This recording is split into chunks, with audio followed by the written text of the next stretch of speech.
fuck are you wearing? What the fuck are you doing? It's Halloween night. There's more you Kens. son. Oh my god.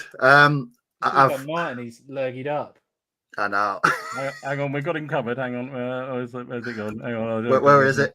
Oh shit! I can't see. I haven't got my glasses on. That's the problem. Oh, bloody hell. There you go. Hey! You assholes. Oh god. Hold on, can I take this off now? It was really beginning to be a bit disconcerting. This. It's Give me 2 quite worrying, seconds. isn't it? We ought to have definite warnings for the viewership on that one. Jesus. Hello, everybody. Do you know the funniest thing? These eyes pop out on this, and Martin went to bed at CrackCon after I'd given all these out, and apparently woke up in the morning with Ken's eyes stuck all over his forehead. Lovely. And then he proceeded to leave them there for the maid to clear up the next day. And he thought it'd be hilarious to think what the maid thought of all these eyeballs sitting. Why is there a bunch of cardboard eyes adorning the floor? God. Hello, everybody, and welcome to Series 3, Episode 30 something. I can't. 38, is it? 38, 39. No, whatever. Yes, so as you'll see, It is Halloween, Don. It is Halloween. It's Halloween. But yes, you will notice we are a man down. Martin has come down with something a bit nasty. So he's under Haley's and doctor's orders to fully rest. And as he told us before in a message, he was currently tripping balls this afternoon, and he's waiting for the medication to kick in. So we are from. That's all. So it's fine. I hope he's watching right now.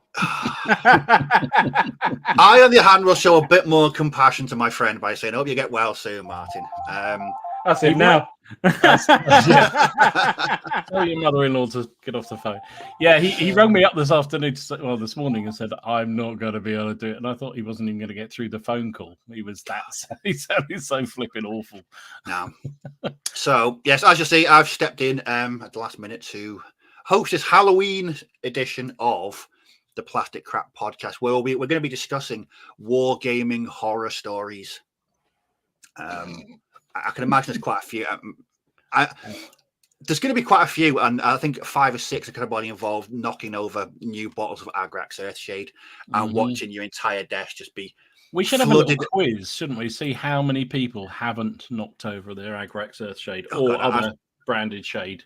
I think I've done it twice, which is better. But it's amazing the reflexes you get as soon as you knock it. You go, wow, ninja style skills grabbing at Agrax before it completely destroys your working area.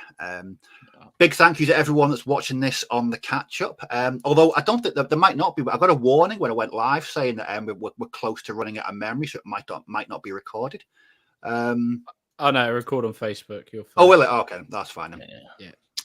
Just I'd say that in case there's anyone who's really, really eager to catch up on this on the catch up and can't find it. So I do apologize to anyone in advance that's floundering and unable to find the recorded version of tonight's show.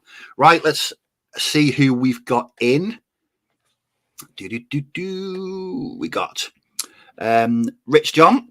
He's out playing Bolt Action tonight, so we'll watch the replay when I get home, hopefully. Try and catch it on Facebook, as Ken's advice. It's a big badge, couldn't we? Hideyoshi Darrow's here. John, Pat Neal, Baker City. Hello, Don. Who else we got? Mieszko, I think that's how you pronounce it. Mieszko, I think. Are you new to the stream? I don't know if you've seen me before. Welcome. Leeds Pirate Painting, Benjamin, Ham and Jam, Basement 1908. Hello, Steve, Sean Clark, Carl Burks. Yes, Carl, that hill looks fantastic. So me and Carl did a barter at CrackCon. So I won a copy of the Black Powder. Me. Well, I mean, I was going to try. I didn't actually want anything in return, but I'm never going to play Black Powder, and I won a copy of the Black Powder 2 rulebook. So I was just saying, who does anyone want this? And then Carl said he didn't know whether he had it or not, but he'd have it. But he traded me with a nice one because he's fantastic at making scenery. So he traded me the book for a hill. Perfect. Best bartering ever. Excellent. Graham's Wargaming Vault. Mozart, hello, Jonas. Red Steph's here. Barnes White, Dan Justin. Ferriby Viking, hi all from East Yorkshire. Harpham's here. Joe, stop posting pictures of those Paraguayans, mate. You're really testing my resolve, and it's really getting to me. But they will be shown later on when we show some viewers photographs, because you've done some absolutely fantastic work. But yeah, please stop, mate. It's not good for my bank balance. Crossing Obstacles Gaming, Duke Wellington, hello, good day from the land of Oz. Thanks for welcome from upside down land. Well done. Yes, upside down land. They blow us on. Little things tickle me. Little things. Greetings, my rather moist Mercia. Paul gets an award for the first. You wanker! For the first use of the word moist tonight goes to Paul. Congratulations, Paul. Matt Fowles, Marky Sparky, friends of General Haig. Greta Priego, Stone Steel Wargaming. Hello, Alex. Lost Ken, he's gone, look. Alex won photograph of the weekend for being dressed as Baphomet. That was one of the funniest things I think I've ever seen in my life. It was. That looked like a hell of a party he was having. It did. Like I said, best episode of Emmerdale Farm ever. It looked brilliant. Ian Wright, Robin Rose Hobden, hello. Gary Clark, Andrew JF, Alad's here. Old School FRP, Scale Model Inc. Hello, Corey. Miller's here. Good evening, all. Evening, Miller. Classic intro. Yes, it was. It was a classic intro. You picked the wrong one, didn't you? He picked the wrong one, yeah. But that's fine. It's fine. He's picking up from the last minute. What can you do? Frightening stuff. Big City. Mobile Hostile. Oh no, it's the Ken Show. Paul Crouch, I'm digging. I'm so digging that one, guys. Battle Matt's here. Hello, Matt. Jason Horn. Hello, Matt. Osmozzy, Nick Game, Shakers and Spruce. Hello, James. Andy Shaw. My horror story is the price of Star Wars Legion figures. Yeah, they are a bit on the brown trousers. I do have an alternative for that. God, here we go. Here we go. We're gonna have to fine him for how many times in this show he talks about 3D printing. I know. Duncan's here. Thanks, Biggie. Duncan, you've been massive inspiration for my current line rampant projects. I'm going to show in a bit. Yeah, absolutely inspirational basing from you there. Robin's here. David, Leslie. Hello, Leslie. Sam Ferguson, Biz Traveller. Visiting from Hong Kong in Canada, first time live. Thank you very much. Welcome, Lord. Nice, man. Yeah, I think the hour difference works for us over in the other side of the world, doesn't it? I think. Yeah, I was trying to work out on. I was trying to work out on Saturday whether I was gaining or not gaining. And say, look at it. Well, you just got longer in bed, but it meant you went to bed earlier the next night, didn't you? But yeah, maybe that was I don't know. I don't watching do that, Dub. Well, I watched All Quiet on the Western Front. Oh, don't start! I don't want any bloody spoilers. I'm not going to do a spoiler, but I agree with Alex on his view of it. So yeah, Alex's review was well, I might have. I've got the classics sat there ready to go afterwards, so I might watch. I would stick with the classic myself, but yeah, that's all I'm saying. Yeah, I agree with Matt. He's on the verge of the Paraguay War. Yes, it's. You get ointment for that, mate. I know it's a sore point. Carazette's here. Hello. Dear. Studio Guru. Could trade away Nats for a kick in the nuts. It would still be a good deal. I absolutely agree with that. I don't think so. Throw in some French drummers. It's a baseball bat to the throat. Mark. I'm losing it. And now we're at the end. We are at the end. Oh, I must just say, hang on, I'll just find the message here. Don, one of our long-term subscribers, asked us to wish his son, Daniel, who lives in Sweden, apparently is a regular watcher of the show, happy birthday, because it was his surprise 40th the other day. There you go. Oh, nice. Happy birthday, Daniel. Happy birthday, Daniel. Thanks for being a viewer. And unlucky with your dad, that's all I can say. Always a pre. I thought I'd get that into you, Don. We love you, really. We do, Don. I mean, he may question my sense of beer taste on a regular basis. Do you know what? I hate your sense of beer tasting now, because I'll tell you what, every time I go in the freaking shop, all I seem to do is have a look down the weird beer aisle. see I'm the same. See what there is. See if I might fancy that. And then I'll go, no, put it down. What are you talking about? Caramel pancake IPA. No. I call it the steam aisle. Caramel pancake. Is that actually a real thing? No, I just made it up. But it sounds like a good thing. You tease. You massive tease. I could definitely get behind some caramel pancake IPA. I actually had, for the first time, not for the first time, but Goose Island IPA on Saturday. Okay. The last time I had that was 4 years ago. I was in a hotel and I had the worst cold known to man, so I couldn't actually smell or taste it. So it was just like drinking cold. It was like drinking Carling, basically. So I got some more on Saturday, and it was really, really nice. I had one on Friday called Wanderlust, and I had another one which I didn't have the spheres to drink because it was 7%. It looked a bit violent, so I'm going to leave that to the weekend. Yeah, when you got school night next night. But I'll tell you one that I do want to try if they do it. It's like a banoffee pie. I love that. Oh, for God's sake! These are desserts. They're not beers. I'm actually drinking banana milkshake tonight. Oh, I was going to say, I thought that was some weird IPA then. It's not. It's banana Nesquik. I'm addicted to the stuff. It's dangerously Moorish. It really is. Right, beer and milkshake chat aside, let's have a quick run. Ken, after last week, do we have to prepare ourselves for what you've been up to? I've been busy, but in a weird way. I don't want to know. God. My channel, remember? Let's stop now. No. Well, no, there's no real images to show. Okay. Per se Well, tell us then. I should tell you said weird thing. You might be able to hear it in the background. You're not 3D printing, are you?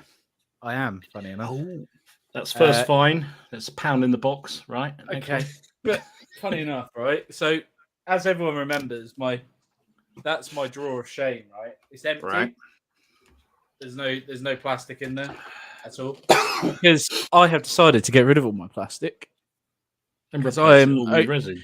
Yes, I am. For the next 12 months, I am only painting what I print, apart from HeroQuest, because it's such a cool, iconic thing, and I want to do that.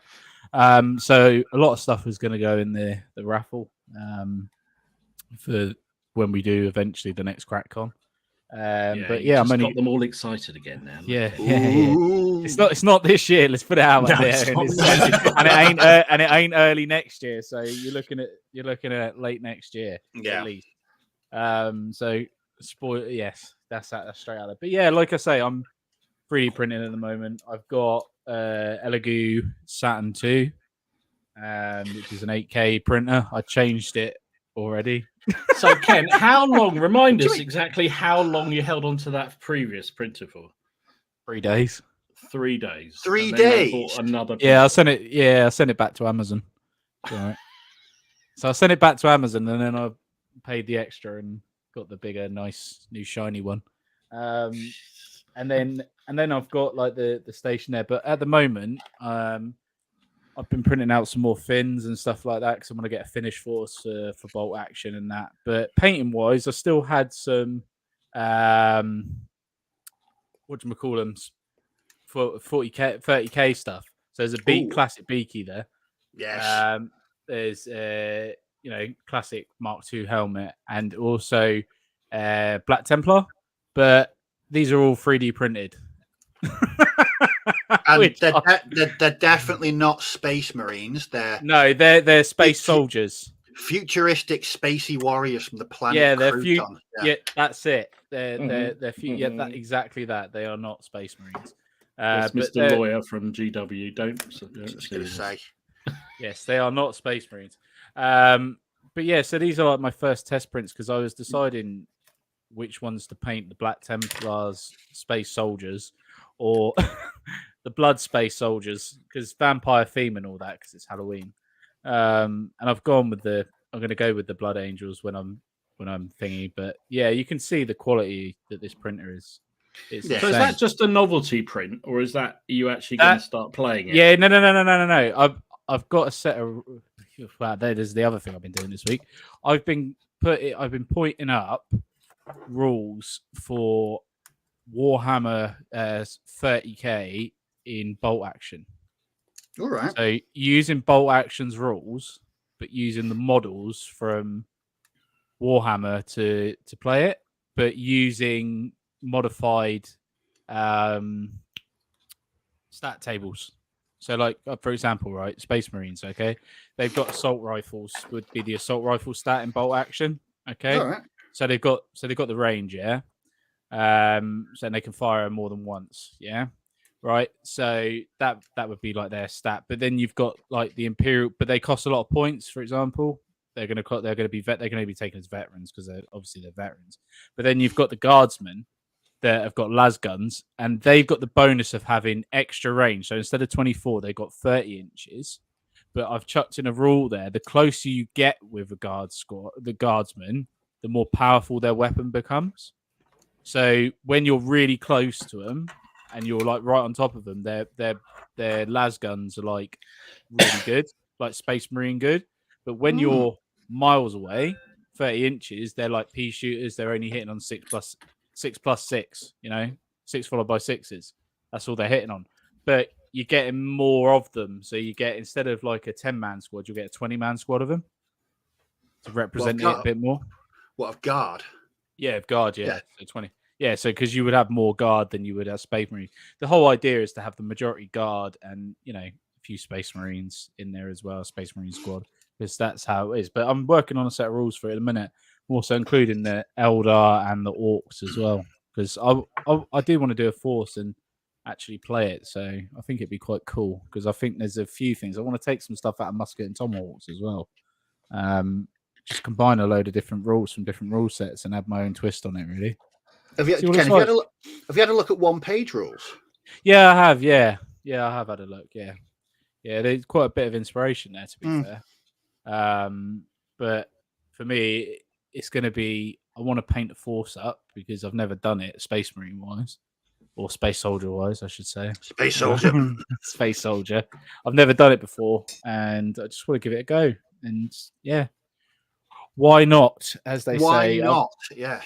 I did also back on Kickstarter this week. Some 3D printed STL files for tanks, for some German tanks. But as an add-on, they had about 15 Finn tanks, which was really interesting because it's hard to find finished tanks. And I backed that, and it went through. So I just captured Russian and German. Yeah, they are. Yeah, they are. Yeah, but they've got special little bits that the Finns put on them and stuff to make them a little bit different.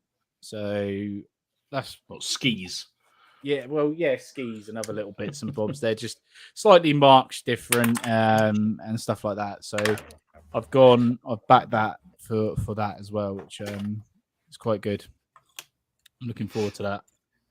And then I nearly backed that windy boat thing, Dom. Fucking hell. Jesus Christ. But those files, the only good thing about those things from Kickstarter is the files are literally with you when it finishes. So there's no waiting around. I don't mind doing that. So yeah. You've got to do the Kickstarter for the windy boat game, because I want some of them. I thought you might. Yeah. Ken, is your 3D printing going to cross into your model railway stuff as well? Yes, it is. I've already had a look into that. It is as well, yeah. But the technology's there now. It's literally a case of I've leveled the bed. I've dialed in the settings with a calibration tool. So I did like 5 or 6 calibration prints to get the settings right. And that's it. Done. Print and go. I thought those Russian tanks always have a log on the back, don't they? Anyway, Finns do as well. Finns do on their studs. Yeah, on their stokes. Yeah. Free SDLs, Ken. Oh, mate, yeah, I know. Have a look at Bergman's vehicles, Ken. Yeah, I know, it's crazy. There's just and that's the other thing. there's so many. This has just opened up avenues, right? It's just crazy. No, it's honestly, you've just gone down completely another rabbit hole, haven't you? It's massive. It's massive because I'm now looking at 2 mil Waterloo. But why? Because it'd be so cool to do it. Why? But how cool would that represent every battalion at Waterloo? Let's get some Lego blocks and whack them down. That's fair to say. I think it'd be awesome. And I've looked at it, and I'm like, I've even looked at some ECW stuff. There's loads of it out there. There's so many unique models that I didn't even realise. And I'm like, this is incredible. So, Ken, a lot of people have said when they get into 3D printing, it becomes a hobby in itself. Is that definitely how you're seeing it? I don't want it to, per se. I want to just be able to get the models and print them and play. That's where I'm seeing it. I'm not seeing it. I've got it dialed in now. It's taken me a week to dial it in to get it perfect. I'm not getting any failed prints at the minute. Everything seems to be going okay. I've worked out temperatures and stuff like that. I don't want it to become another hobby within a hobby, if that makes sense. So I just want to use it so I can produce minis that I want to paint at that specific time. And I also want to do. I started paint. Oh man, I had the other idea as well, like for little statues like Gandalf or something like that. If I want to try some airbrushing and stuff, I was just like, I could do a little port. I could do a bust of Dom. There you go. Actually, funny enough, I've got one. Not of me, but you know that 3D figure we designed last Christmas, and that I finally got hold of. Jason sent it to me. He sent me a copy of it, put on a pedestal like a statue, painted up as a statue. Absolutely awesome. Oh, he's gone. Thank God for that. Thought he'd never leave. Has he been whisked away somewhere? I don't know. He just dom, and then he was maybe it's all that 40k talk. Maybe the GW people came after him because he printed off all those figures. Maybe it was 3D print. Maybe it was 3D printing another Ken. Oh, maybe it was a 3D Ken. Jeez. Oh wait. Oh, hang on, he's coming back. No, wait, he's back. He's back. Sorry, I reached into the thingy. I did print something else off. Badger. That's the one. Yeah, that's the one. Jason sent it to me, painted up and on a pedestal. I was going to play a game of sharp practice and have it in the sort of market square, but then I couldn't really kind of work out how the badger was there. But anyway, yeah. That's the one. So yeah, that was my week pissing about with these to see what it's like, and it's been a success. No, it sounds like you're enjoying it. It's good that it's not taking you long to get the calibration right, so everything seems to be good. So yes, Miller, I have already printed several not Battlefleet Gothic ships, and yes, it's crazy. It's just the cost as well. Steve, I've worked it out. Yeah, so 10 of these not Space Marines. Well, apparently I can say Space Marine because they lost their court case over it. Oh right, okay. So, but I'm not going to. Just in case, because you know what, it's Steve's channel. Steve's channel. If it was my own channel, I would. But 10 of these would cost me £2.26 in resin. Bloody hell! £2.26. So over time, this machine is just going to pay itself off. Basically, that's how I look at it. Well, yeah, it is. Isn't it? A bag of rice for you. Bag of rice for a team. I know, but I just like the idea of it. To be fair, just the idea of just having all those battalions. I think it'd look well cool. Especially when you got them in square and stuff like that. I think it would look quite sweet. Oh, come on, Gary. Let's dabble with the truth now. Come on. One project at a time. Just doesn't happen, does it? That's crazy talk, man. No, it's crazy. Yeah, that's the only other... Do you know what? That's the only other problem. It's like you constantly think, I could do that. I could do that. I could do that. I could do that. I could do that. And in the end, you've got like 20 different things sitting in front of you going, now what do I do? So at the moment, I'm literally just doing the space soldiers. And then in a couple of weeks, when I get the STLs for the fins, I'm going to concentrate on them. Good stuff. Dom, have you been 3D printing? Oh, yeah, mate. All day, all night. It's constant around here. Got to keep up with the production, haven't I? Yes. Yeah. I said to Ken before when he got that thing, to me, I love the idea of those 3D prints, and I could see why it would be really useful to have one. I still question, unless you're starting a complete project, like why would you need an STL of a French Napoleon infantryman, for instance? Because unless you're going to be producing 7,000 of the damn things, it's like, why would you do it? Anyway, but it has to be plug and play for me. I just can't get it. It's nearly there, Dom. It's nearly there. It's 95% there. It's a lot better than. Remember when I'm an old fart. I can't get my head around it yet. Yeah, it's not. Do you know what? I reckon 2 more years. You tried to tell me the other one was easy to use, and you scared me with the whole kind of balancing this up and then shove a piece of paper in it and then pull it out. And if it came out, as soon as you get fine, but if it didn't, as soon as you get auto leveling on these, as soon as you get auto leveling, which is not far away now, the technology price is coming down. You'll be fine. Because you'll just be able to auto level the bed and just push play and go. That's what. Then when it gets to that and it's not quite so not toxic far stuff, then I will possibly do it. The other good thing is I'm sat right next to it because I've got they're now coming with proper filters on them. Right. So they air purifiers built in. So like this one's got a proper charcoal filter in it, so it's taken all the crap out. So I've got no smell in here, no nothing. So and it's water washable resin I'm using. Well, I got some of that before, but I never even turned the damn thing on. So yeah, Louis Baby's right. Turner, I actually did subscribe to his Kickstarter and bought all those. They do look very, very good. But of course, I haven't printed them off until Ken prints them off for me. Yeah, what is it you want? Yeah, what is it you wanted me to print? You sent me the files, did you? No, I just sent you a couple of examples to try out. Oh, send me whatever, and I'll print you some stuff. It's fun. 3D printing always reminds me of, for anyone that's familiar with the thick of it, where Malcolm Tucker said we'll be downloading rice. That's what 3D printing is to me. It's crazy though, isn't it? It's crazy. Like you think about it, food and stuff like that. One day you probably find out it'd be like you just print your food or some shit. But yeah, well, I did think we could just like put it out there again for CrackCon, getting people hyped. There's nothing saying now we can't do like an exclusive miniature. There you go. Look at that. Oh, that'll put us in with the big boys there, won't it? What? We could make it. Oh my god! I've just had so many ideas pop in my head. I'm going to shut up because I don't want to. It's gonna be. Well, you're going to be busy with your printing, then, aren't you? I'm going to be so. See, there you go. It's turning into a bloody hobby.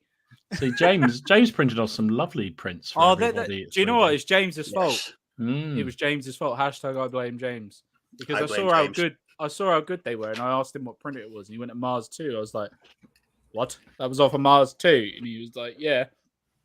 And I was like, "That's like 5 years old." I'm thinking, "What's it like now?"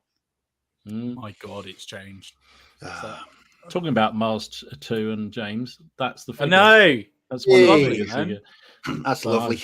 I got around to painting him up. Oh, it's so good, man. His head looks very orangey red, but it's supposed to be reddish. But anyway, yeah. So that's why I got around to doing him. So I thought, oh, nice. It's no boxes this week for me. It's really, yeah, no.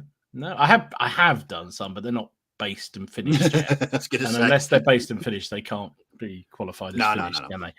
So so I did some. I realised when I had that big game of Napoleonics, I didn't have enough French or Prussian generals. So I realised that. A couple of French generals, so I did these. So they're around from post ones. So Dom, you know your big Napoleonic game. Mm-hmm. You know the start when you were showing the forces. Yeah, and you had 2 cannons half on and half off the table. You thought they were going to drop off, didn't you? I was like, I couldn't. Honestly, I was on edge. I was like, he's going to turn around quickly, and there's going to be a crash, and it's just going to be awful.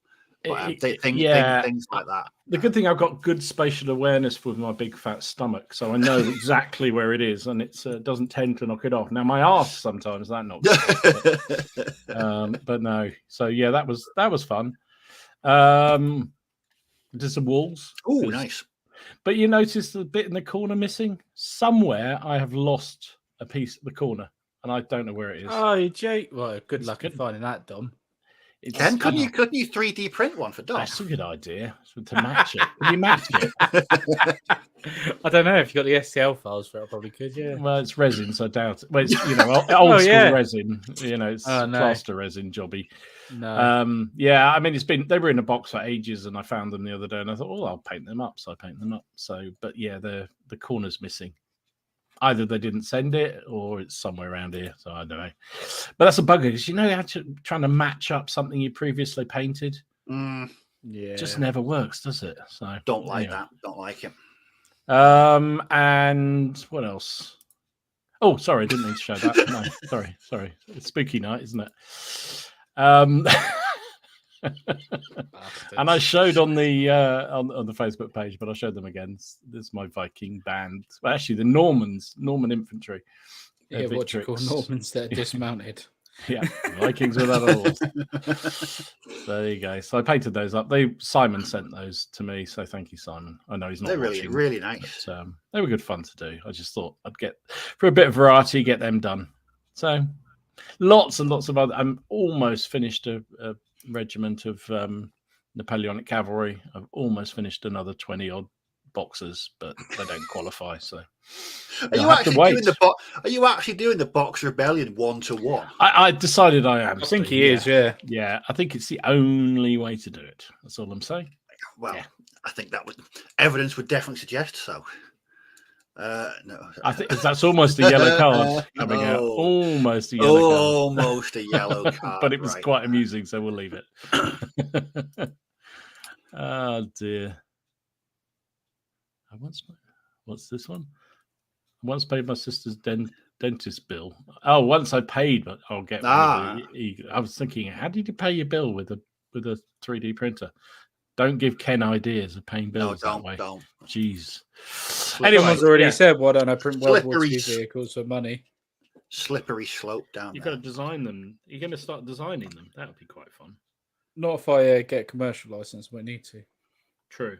Yeah. What about you, Steve? What you been up to, mate? Something very, very, very different. I never saw this coming. I'll put that out there. There we go. Even did I. Something different. I'm glad you did. I'm glad you have, Steve, because it's a bloody great rule set. I've watched quite a few back reps, but it's Duncan. Massive thank you to Duncan for his videos. Do you know, I love it when someone takes a rule set and the basing and just does that completely their own thing with it, and that's exactly what Duncan did. So he's done what I've done. He's sort of halved the units, I believe, and he's put them all on big 80mm bases, and they just look fantastic. It's kind of an older project for Duncan, so go back to his video, back to his channel, and have a look. But I've been watching Line Rampant battle reports, been looking at some of the armies. I've also been reading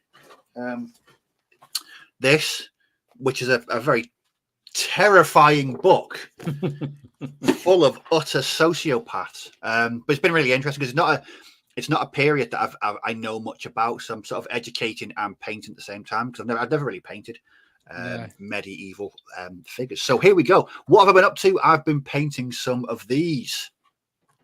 Oh, nice, Steve. Awesome. Good, man. So if you want to listen to those books, dude, that I listened to, you probably really like those. Which ones? Series. 100 Years War. What was it? Come to me in a minute. Bernard Cornwell. No, it wasn't Bernard Cornwell. Yeah, it's Bernard Cornwell. Yeah. Oh, right. Really, yeah, you'd like it. It's a series. It's actually really good. It's about Thomas of Hookton. Ah. No, I've been reading lots of articles, been watching lots of YouTube videos, reading that book. So yeah, really, like I said, it's not something I've ever really. I don't know much about, so it's been good to learn about something new. But what I'm doing is kind of similar to Duncan, but the basing that I'm doing is so as you already know, Line Rampant, you have 12-man units and 6-man units. So what I've basically done is halved them, and I'm sticking three on each base. So there we have 1 unit of archers and 1 unit of heavy infantry. But what I can do is then, because there's 3 on the base, is just expand them. So if I add another two bases to the archers, I've got a full-size 12-man unit. So I can play it on bigger surfaces or smaller surfaces, and it's ideal that the rules allow you to do that. Yeah. So that I was trying to think of a way of saying, why would you do that without sounding like it was a criticism? That explains it. So thank you. No, why would you? But it does make sense. So you can play it on a smaller area. Okay. Yeah, and it does say you can halve the units, and you go off unit strength. And that's the way that Duncan did it, because I was fascinated about how he was playing it on a smaller area, and it looks so thematic rather than it. Because to me, Lion Rampant is small scale. It's small retinues, and having encounters, random encounters, and that's what really appeals to me. They're even smaller after a battle. That's for damn sure. It looks like quite a brutal game. So today after work, I've completed another base of heavy infantry. Just need to paint the base on that. And I'm just preparing another 6 archers. And then after that, just need to do a leader base. And that's the English done. Because Lion Rampant 2 comes with a load of sample war bands for different periods. So that's what I'm doing. And I'm really looking forward to it. Before we came on, though, I said, cheers, Corey. I'm really enjoying these, mate. I really am. There's something different. And I've gone down the rabbit hole of banners and retinues. That's that flags. Oh dear! Now yes. So I think I might be spending some money with Ian in the coming days. Flags of war, because he's got a fantastic range of 100 Years War banners. But it's not even funny the amount of banners there are. They're just so cool as well. I think because I've used red and blue. I think there's a guy, Richard Fitzallen, Earl of Arundel. And his retinue's livery was red and blue, and Ian does his flag. So there we go. I could be on to a winner there. Jobs are good. Yeah, I would also suggest you go down the Don and Leslie route from their game at CrackCon, where virtually every single knight in their unit seemed to have a flag. I don't think anyone would have killed each other. They would have looked like some kind of artistic gymnastic competition where they more flags. You can never have enough flags. And half look good. It really did. But when these are done, I'm going to be doing an opposing French force, so I can have a few solo skirmishes. But then I've been talking to a mate about it, and he's mentioned Pikeman's Lament. Oh yeah. Which may also be another rabbit hole I'll be going down. It's terrible. You see these rule sets and the basing, and it just really that size basing really appeals to me. And I think it'll look quite good on a 4x4 table with the units halved.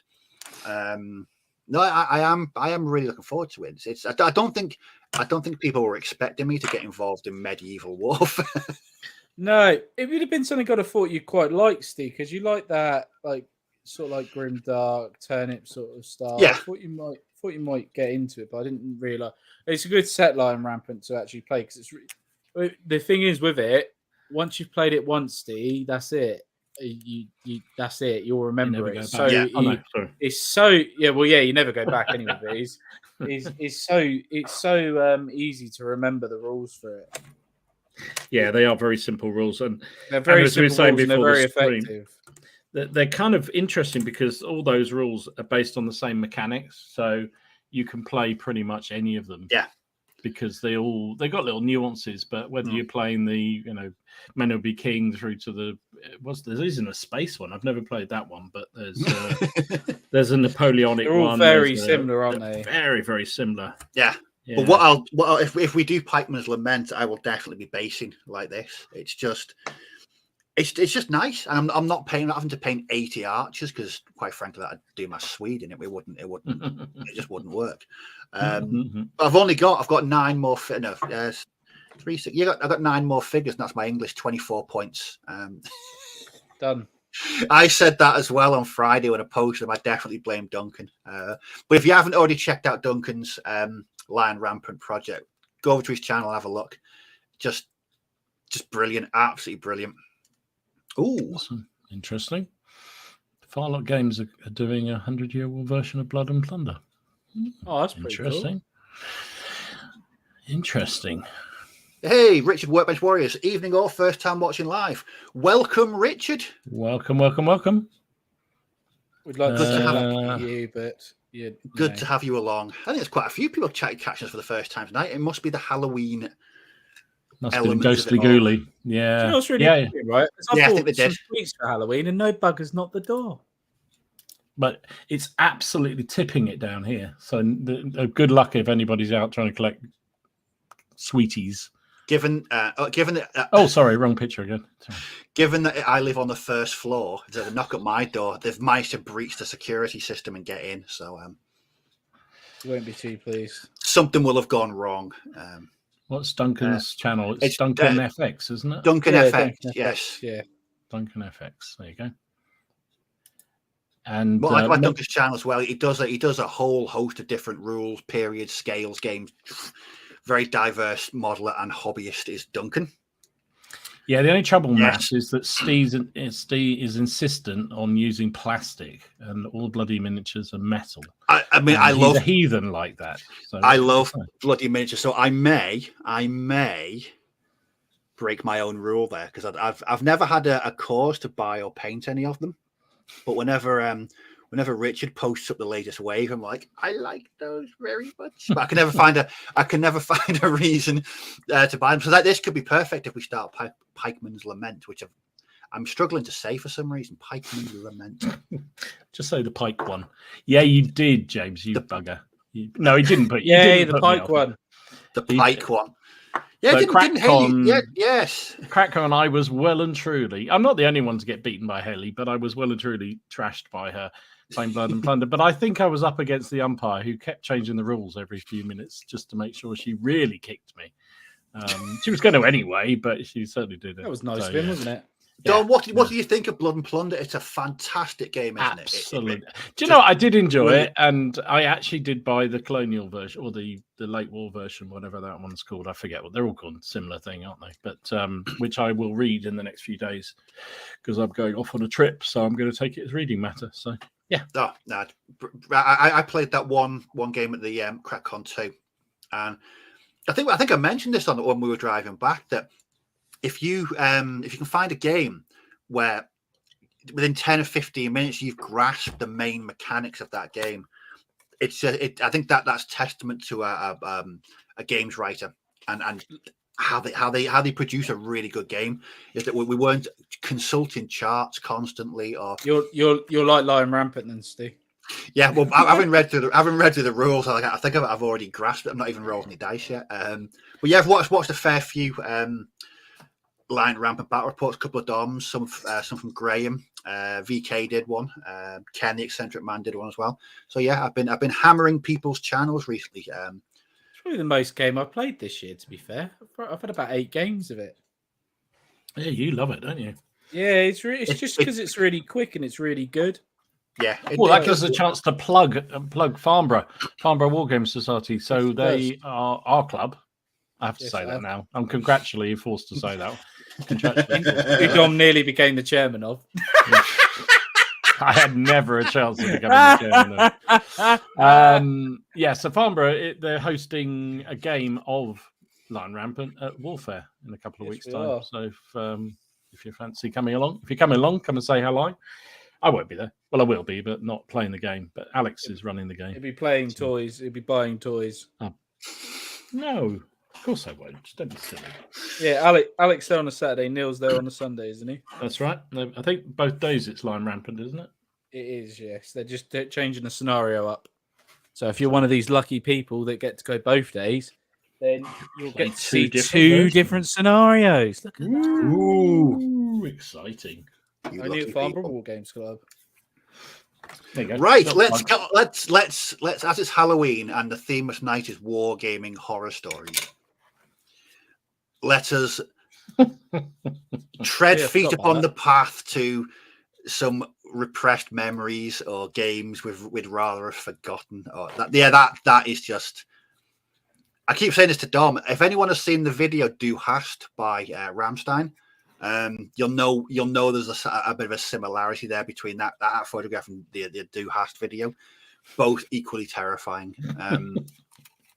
So I think shall I start off with the one that Martin sent us before?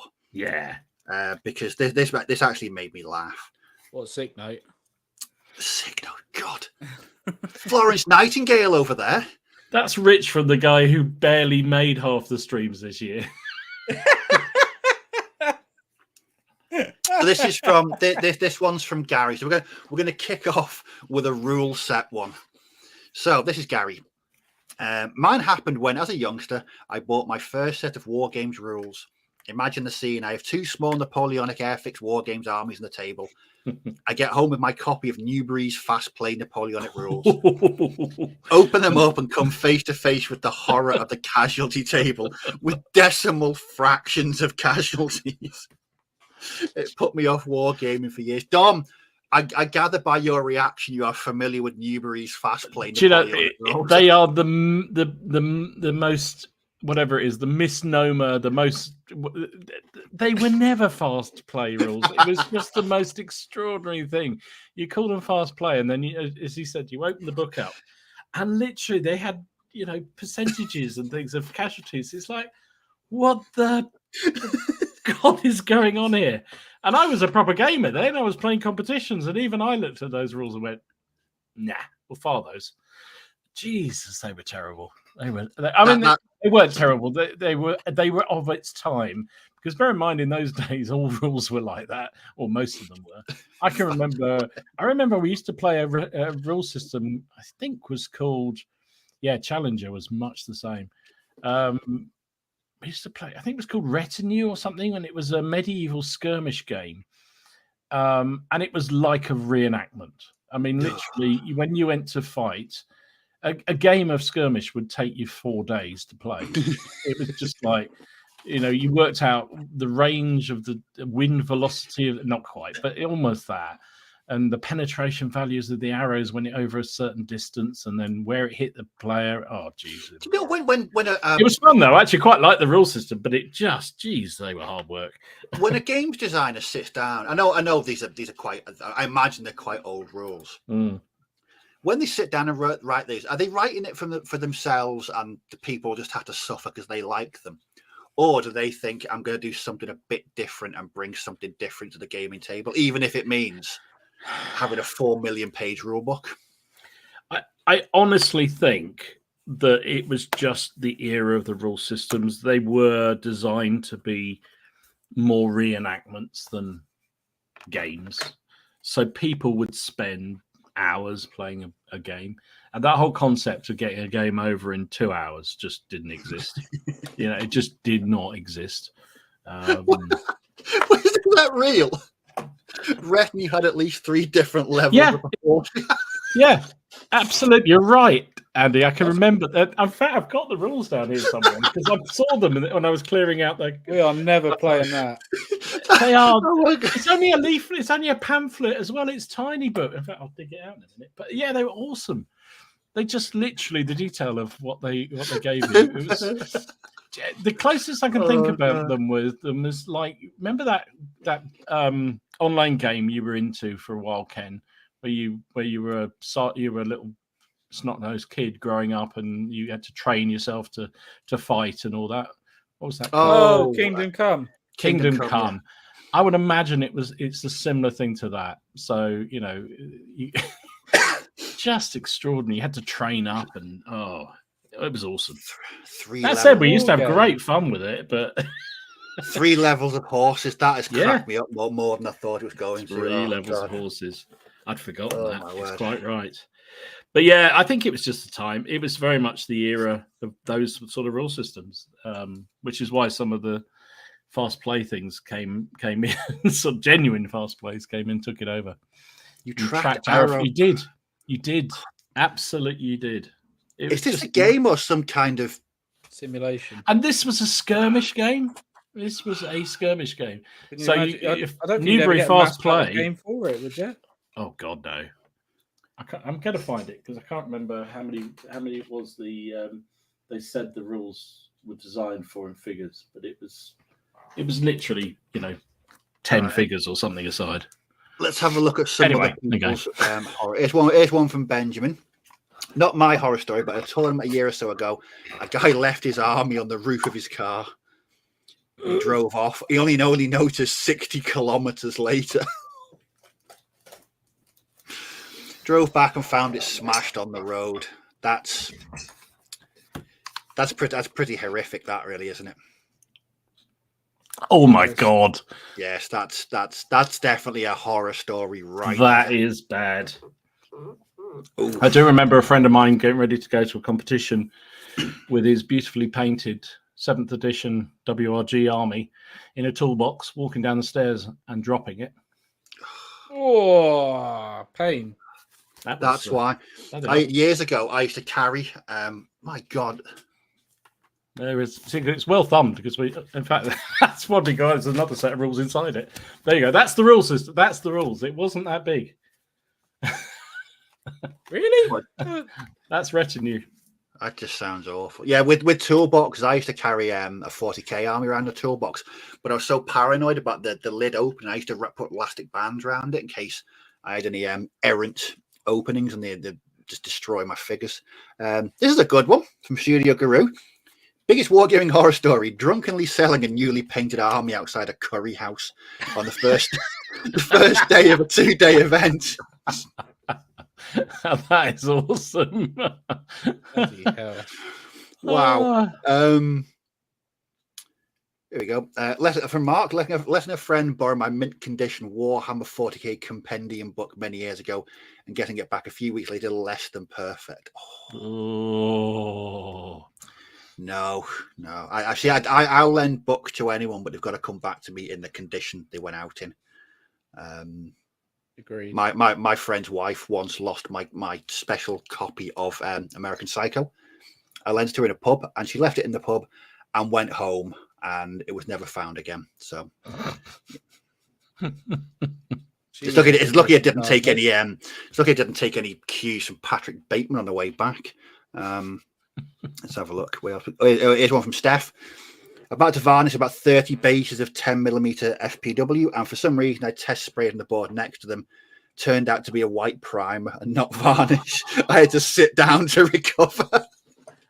I have actually done that properly with a white spray can when I thought it was clear varnish, and there were certain words were said that really shouldn't have been heard by the birds locally. Jeez. No. I've done a similar thing. I've done a similar thing with an airbrush. I've left models around the side of the thing, thinking I'm not going to spray them, and then spent hours painting them. Then you go to prime the next batch, and then you spray straight over them. Literally every time I pull out a spray can now, I check, and then I double check, and then I triple check, because once you've done that once, you don't do it again. No. Here we go. From Blades of Pirate Painting, the Vietnam game Body Count blew my mind when I tried to play it. Body Count was the very first historical war game I ever played. There was two veteran gamers at my local games club in about 1992. They wanted to show us that there was more to life than 40k, so they said, next week, don't bring anything. We'll play this. We'll play Body Count. And to be fair, the setup was we played it on a 12x4 table, and there was rice fields and villages and helicopters. And I didn't know what I was doing. I would have been about 13 at the time. So, but it looked fantastic. I've actually got a copy of Body Count in a cupboard, and it's a bit confusing. I'll be completely honest. I'm not sure I could play it these days at all. It's I do think there was definitely an era of those kind of rule systems. They just tried to. They were all about simulations. They weren't really about the people. The simulation was more important than the game, shall we say? Here's one from Dan. I was getting ready for games next morning by stacking up my boxes and train for transport. I tripped and sat on my army and newly assembled MDF houses. Oh. Ouch. That sounds see, whenever anything like that happens, there's always that 10 seconds of realization of what's happened, and you don't want to move. You're just like, no. If I don't move, they'll be fine. They'll be fine. Absolutely. Here's one from Ken. He was painting up a resin mangler squig for a tournament at Warhammer World. Went to answer knock at the door whilst I was away. The dog ate. Fucking hell. To follow it up, he also painted 24 shields today in the wrong colour. Oh no, nuts. Yeah, we've all done that one, haven't we? Paint the wrong thing. You start painting something, you realise. I did that. I did that with my Imperial Guard. Oh, yeah, but you styled it out though. You tried to, didn't you? Oh no, that's the new colour they wore. Didn't you realise? Pink. That's what they were supposed to wear. I knew we were talking about sprays before. I remember the first time I tried. Have you ever seen that Bostik stuff? It's glue in a spray can. I think so. Yeah. No. Yeah. I mean, straight away, that's a bad idea, isn't it? Yeah. Glue in a spray can. So I thought, because I'd seen Mel, the terrain tutor, use it, and he's like an expert at it. So I was, what was I trying to do? I was trying to I was making some hedges out of rubberized horsehair. Yeah. So I thought it'll come out quite, yeah. And so I'll just do that. I hit the nozzle. I'm not joking. It was like, imagine Spider-Man spider thing malfunctioned, and like 4 tons of this stuff came out straight across my desk and absolutely webbed. An American. I know exactly. I know exactly what you mean now. Yeah, and I was like, there was just this corridor of carnage across my desk. It's not even funny, is it, Steve? No, and I was just sat there. I was like, I've just spent like 45 minutes gluing that thing together and painting it afterwards, and now it's just cocooned in this web. I had to order a new one because it was that knackered, and I've not used the glue ever since. It was just. That's why you stuck to super glue. Just thanks it wasn't super glue in a spray. Jesus, how much damage did you cause there? Yeah, I'd have been floating out of here. But yeah, I swore for about 10 minutes, like repeating myself after that, and it dries quite quick as well. So I just had this crap everywhere. The entire room stunk of like solvents. I've ruined an anti-tank gun I've just spent ages working on, and I got none of the glue near the thing I was trying to spray it on. Absolute. Oh, total catastrophe. Not good, is it? That is evil. I think there is something that always goes wrong at some point with spray cans. Always. No matter what they are, you're gonna have. There we go. Army painted ones are dreadful. The one I had some American uniform grey or whatever it was, German uniform, and I was spraying up with that, and then I noticed it like the spray started the nozzle started clogging up. I was like, I'll go and put a pin in it and wash it out and all that stuff, right? So I did that, and then as soon as I put it on, like all the pressure that was built up, and it sprayed everything, just speckled everywhere, all over about 20 minis, and I was just like, well, they got to be stripped and redone. And it's like, so yeah, never again. I've never bought another can of army painted. Well, there's one from Barnes having an entire US amphibious group, including all the support and supports frost up on me after varnishing. Killed that. See, that's why you never varnish. Take a hint from me and Ken. Varnishing's that risky subject. You just. Oh, James. You should have posted those pictures on the Napoleonic Facebook group just to see what people would have said. They would have noticed and they would have hunted you down. What's this from Paul? Carrying some freshly painted ECW carpet upstairs. Models in one had my wife's pot of cream in the other. Tripped on the step, fell, head butted the massive landing. Massive carpet burn on the head. That sounds like something off the Three Stooges. Can we have videos of that next time? That sounds funny. You need some Benny Hill music to accompany that. built all the. This was one from Jonas. Built all the Marines for Blood Angels Army. Went outside to spray paint them in the dark. Came back in and they were mica red gloss, flake red, wrong spray can. Ooh. Yeah. So we've all done that with spray cans. Jeez. Right, Dom. Here's something from Mark, and I guarantee that you've done this. Okay. Ordering something offline only to find out you ordered the same thing 6 months ago. It's still in the box. No, you've done that. Never done that at all. Never. Really? No, come on. I bloody have. Dabble with the truth now. Yeah, of course I have. I've done it loads of time. And if I tell my favourite of that, it's not so much the figures, because the figures I can get away with, because generally, you can never have too many figures, can you? No. So that's less of just going the stash of opportunity. But what I do it often with, which drives me insane, is those Osprey books. Yes. You know how many I've got, Ken? You've got shitloads of those. I've got shitloads of them. And every time I see them on sale and I think, you buy them. And I think, and I don't, they're only down the end there. They're only just down there. They're about 10 feet away from me. It's because he can't be asked to walk. I won't wander over and go, oh yeah, I've got that one. That's great. So I end up having 2-3 copies of the same thing. Luckily, Amazon generally, if you say they're damaged, we'll take them back. So that's all good. Dan, can you enlighten me as to what Throw Burrito is? It sounds absolutely fantastic. Oh, no, that is a brilliant game. We played that last Christmas. Fantastic game. It's like you have a squeeze. I can't remember the whole rules of it because I was exceedingly drunk. Imogen's new boyfriend came over and I hit him squarely in the face with a burrito, which was quite fun. Unfortunately, he's a big rugby player and he hit me several times in return. Just a way to get to know him. It's a game and you have to. There's various things you turn around and you have to rub a burrito and you have to throw it at each other. Basically, is if you lose on the quiz, it's difficult to explain. You need a lot of alcohol. It's good fun. Right. That's my curiosity completely satisfied. Here's one from Richard. He was varnishing his freshly painted Man of War starter fleet and realised it was white spray too late. Do you know what's never happened to me? And I can only imagine that the levels of anger you must approach once that's happened. Must be quite surreal. Not that I would ever want to see you do such a thing, Steve, but I would love to hear the expletives that come out of your mouth after you've done it. There would be some great expletives. I'm trying to think if I've ever done anything similar to that, and I can't really think of anything. No, not really, because I don't. Luckily, I don't spray much. Oh, excuse me. I don't spray undercoat. I paint undercoat and I don't varnish, so I'm safely insulated from mishaps of that nature.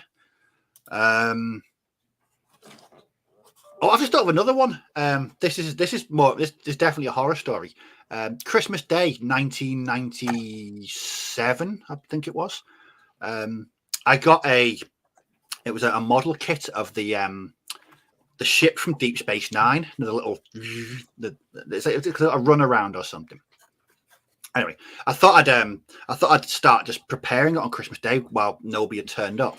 I've now got a tick shaped scar on my finger because I put a craft knife through my finger. Ended up in A&E. 11 o'clock Christmas morning. I'm sat in A&E. Oh, I bet you were popular. I wasn't. I almost ruined Christmas Day for my family. But luckily, it was the doctor said, I don't know how you've done it, but you've missed everything that matters. So I'd missed that. All I've done is like slice into meat, everything else. But yeah, I've got a nice, it's like a Nike shape, an inverted Nike shape scar on my finger. Which, yeah, that was Christmas Day 1997, ruined for everyone, including my finger. Oh God! Have a look. Okay, let's go on to actual gaming horror stories. And is there any games that you've played that stand out as absolutely terrible? I can't remember if I've told this story before, and forgive me if I have, but it didn't happen to me. It happened to one of my best buddies. We were playing. We dragged him along. So back in the day, we used to play competition games, WRGs, Ancients particularly, and we persuaded one of our sort of infrequent game friends to come along and play this competition. I think it was in Derby. I think it was Derby Worlds or something. I don't know, whatever it was. I forget now. And me and my other mate Nick were setting up, and we actually happened to be on next tables to each other playing our games, and we were setting it all up, getting all ready. Next thing we know, this guy walks over. I won't say his name because he sometimes listens and he'd be dreadfully embarrassed. He walked over and he said, "Oh, how's it going? You know, you're already having a break." And he said, No, I've already lost." We hadn't even deployed and he'd already lost the game. Bloody Needless to say, he never came back to play another game competition-wise. But there you go. It was a nice. I bet I can guess who that was. You've never met him, mate. Oh, I was thinking he could have been someone I know. No. Shame. No, you've never met him. But yeah, that was quite a horror story. To literally, we hadn't finished deployment. He had already lost the game. Oh. Hey, check it out. It's not just me. Ken has joined me in scalpel mishaps. Christmas Eve, 11:30, messing about with a 1554mm figure. Scalpel slipped 6 hours in A&E. Ken, we are brothers in scalpel. My brother somehow, I'll tell you a story. It's not even bloody wargaming, but he's speaking about scalpels. He was using, do you know the really sharp knives that like your mum might have kept around to cut paper, like Christmas wrapping paper and stuff, the long blades? Well, he was pissing about with that when he was about 17. He was like cutting some wrapping paper, and then he just thought, I wonder what this would be like if I stuck it on my leg, how sharp it is. It literally just went through butter.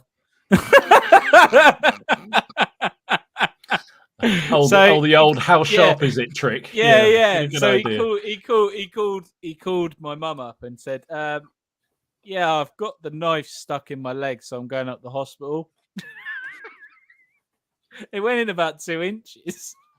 I don't know what I was like, you idiot. There's just something about knives that are, I don't know. Oh, just. Here's one from Alex. My one and only tournament game was my nightmare game, arguing over 1 centimeter movement in a game of DBA. Never again. That's standard in DBA, wasn't it? Yeah, Carl's, but 1 centimeter is a long way in DBA. It certainly was. It was vital. Jonas. Inside pants nut scratchers that want to shake hands after the game at tournaments.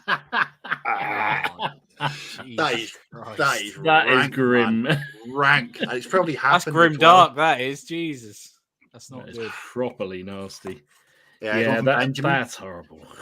He missed 21 3+ infantry saves in a row. Oh, that sounds like my dice at the last crap. In fact, I'm going to mention that. You need to change your dice, mate. That's all I'm saying. So at the last CrackCon, I played Richard. We had a great game. It was my Germans versus Richard's French Resistance, and it was the baptism for my CrackCon dice. Yes. Turn 4, I lost 3 sections. Oh my God, Steve! And I couldn't hit any. It got so bad. Rich was like, "I don't want your dice anywhere near my side of the table. They might poison my dice." And I'm not joking. I gave up on turn 5. There was no way I was bringing that round. Jesus. That was a horror story. So yeah. Actually, that sort of thing hadn't happened to me too much, but I do remember playing a competition. Friendly competition up at Warlords, playing bolt action, and I was this guy was really, really good, and he was very friendly, and that made it even worse because my dice rolls were absolute pants. His were pretty good, and he was a good player. So needless to say, by turn 3, I'd lost pretty much everything. But he was so fucking nice about it. That was the worst thing about it. I mean, if he was a scumbag, you kind of think, but he was really nice about it. I think sometimes, though, if you're rolling bad or your opponent's like rolling like the Zeus of dice gods, sometimes you just got to accept it's not your day and just roll it. There's no point in saying, "Listen, mate, can we settle this outside in the car park?" There's no point in saying anything like that. No matter how much you want to, because Boars and Swords have got a pretty big car park outside, so we could have had a right old scrummage in there. We could have done. But this one from Steph. Early 90s at Rochford Wargame Show, my club put on a 135th Arnhem game. To retrieve a dice, I leant on the embankment part of the bridge and put my elbow through the bridge road. Oh, shit. Oh, it's definitely some horror stories going on. Oh my lord! Yeah, I mean, how many times have you done that where you've knocked somebody's important unit off the end of the table? And, don't. You're playing a game and it's bad enough it's your own figures, but if it's somebody else's, jeez, you'd feel bad. So here's one from Lazy Pirate Paint. I remember playing at a Warhammer fantasy tournament game back in the day. I walked up to the table to greet my opponent, and he said before anything else he was going to dock me for sportsmanship.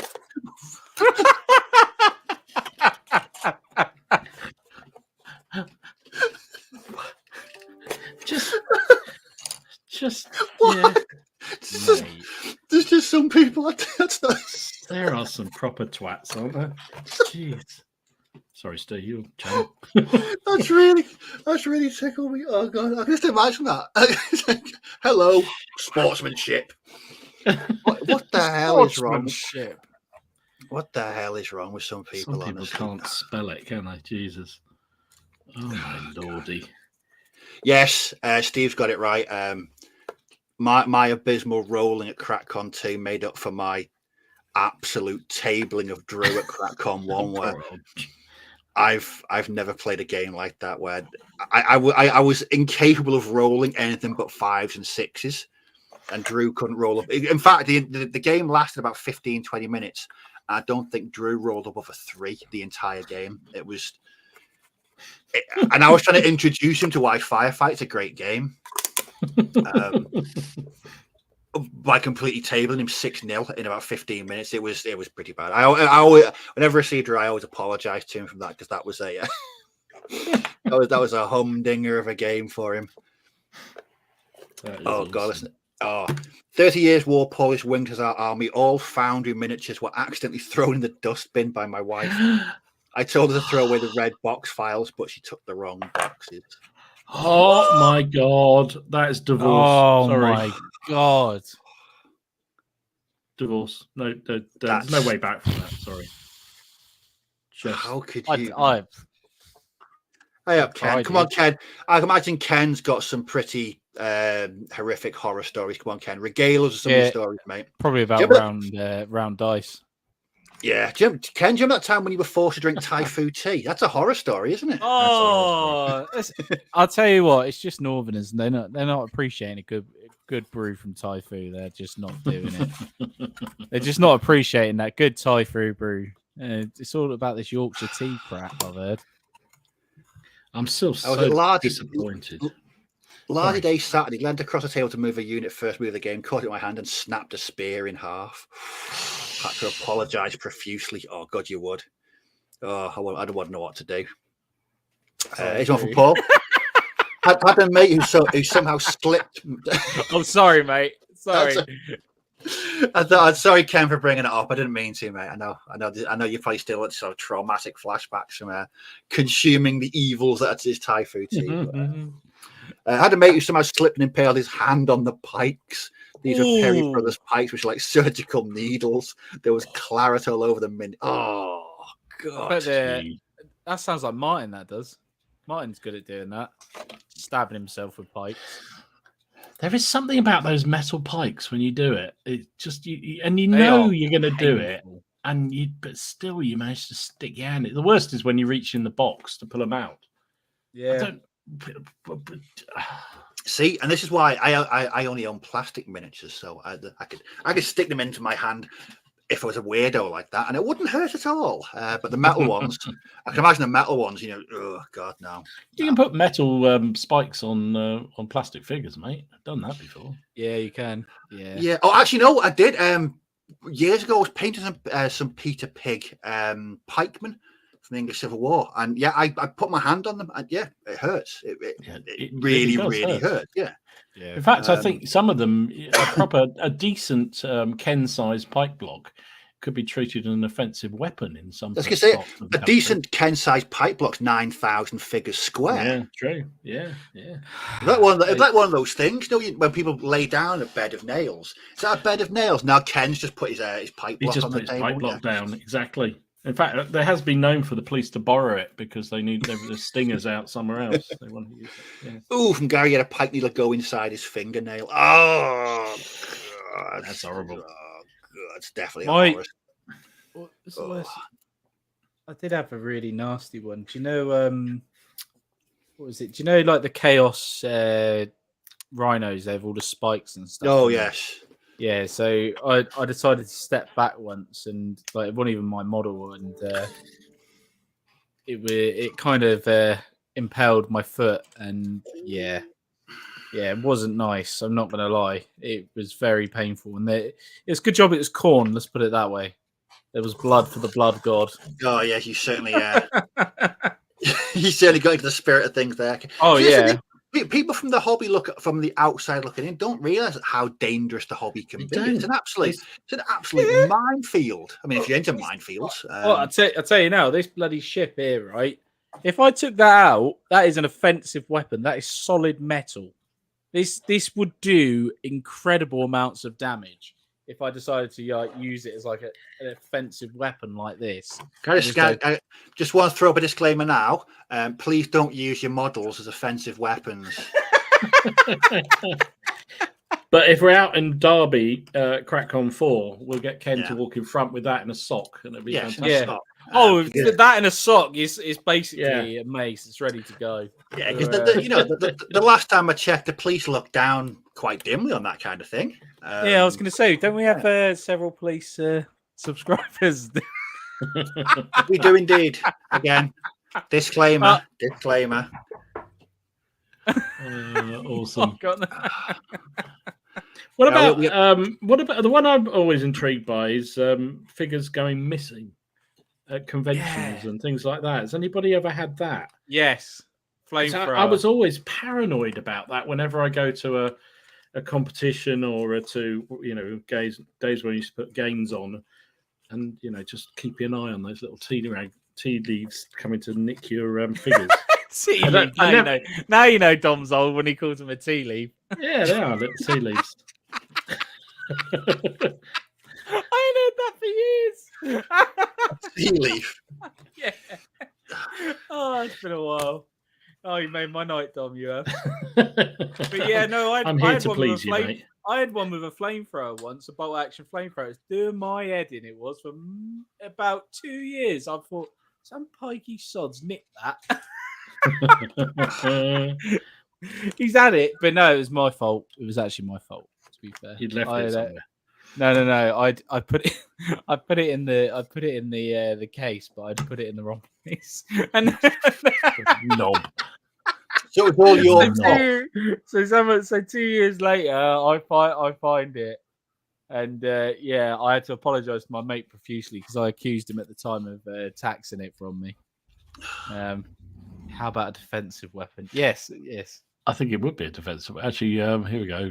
Daniel just said, happened to me. Just playing in a store in LA, and some little kid stole one of my winter Germans.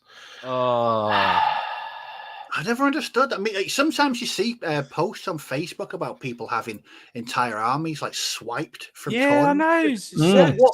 What kind of mentality do people have? They'd see this and think, you know what? He's not going to miss that. No, exactly. It's not absolutely good, is it? No, it's not. I mean, thankfully, it's few. And I'd like to. It is rare. As far as I'm aware, it's rare. Yeah, but I have heard of it happening occasionally. Well, I'll tell you what. I was in Wilkinson's yesterday, right? And there at the pick and mix. What do you nick? No, I didn't. And Laura was there at the pick. Laura was there at the pick and mix doing a pick and mix. Recently, probably about, I reckon he's about 9, 10. She comes up to the pick and mix, goes in the refresher thing, takes 2 out, puts them in his pocket, just walks out. I'm like, hey up, what's going on there? I'm like, do you think I'm missing a trick? I could have been doing that all these years. He walked in. But he walked in so casually. It's just casual. Put 2 in his pocket, straight out. Gone. Here's an interesting one from John. We used to play with kids Met. He had a big collection. The wife also played. Bought some second hand off a local player, and some of them had my stickers and initials under the base. Oh my god! Really? Oh, just some people. That is some brass nectar. Jeez. There's one from Sean. What did you do about it? That's what I want to know, Sean. Not Sean. John, wasn't it? It was John. Yeah. There's one from Sean. Several 50mm armies at the boot of my car. Intended it's my club. Parked up outside and went inside for 5 minutes, and my car was nicked. It was found the next day, burnt out.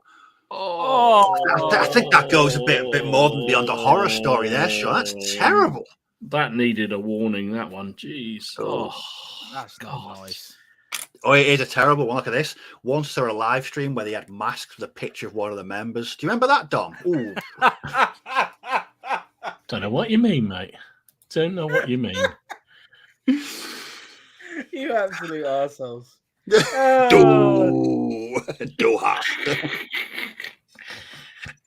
Sorry, didn't put a warning up, did we? Sorry, folks. No. If you're liking this stream, please hit the like button. Yeah, subscribe and follow and all that good stuff.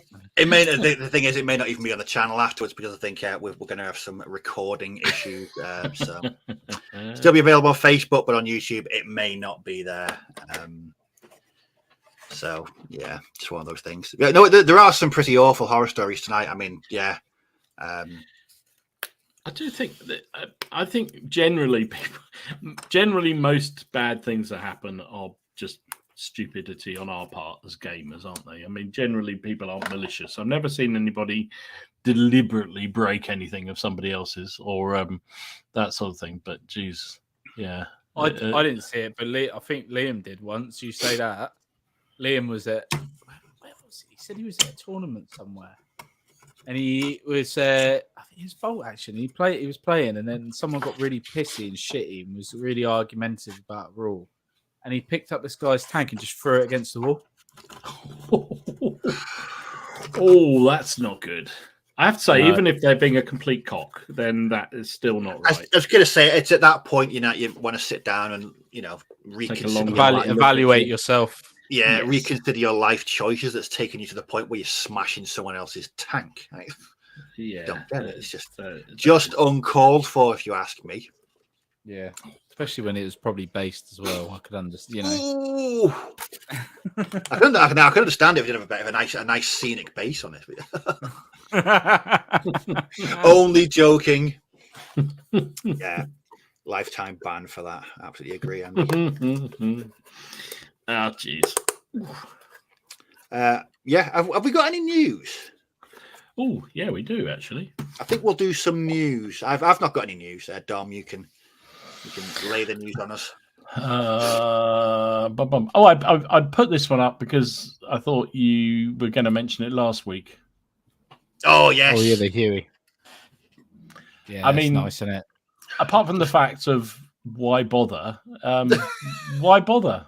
Really, Steve? Why do you if you look at all the options, it's a troop and cargo transport. You get a medevac with 6 stretchers. You get a host of cabin weapons. It's got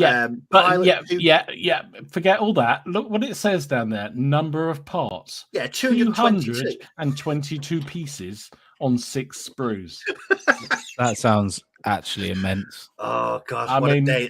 I'd book a day off work for that. That would just be epic. I'd book a lifetime off life if I had that. Look at that! It's even got a tilt and swivel support.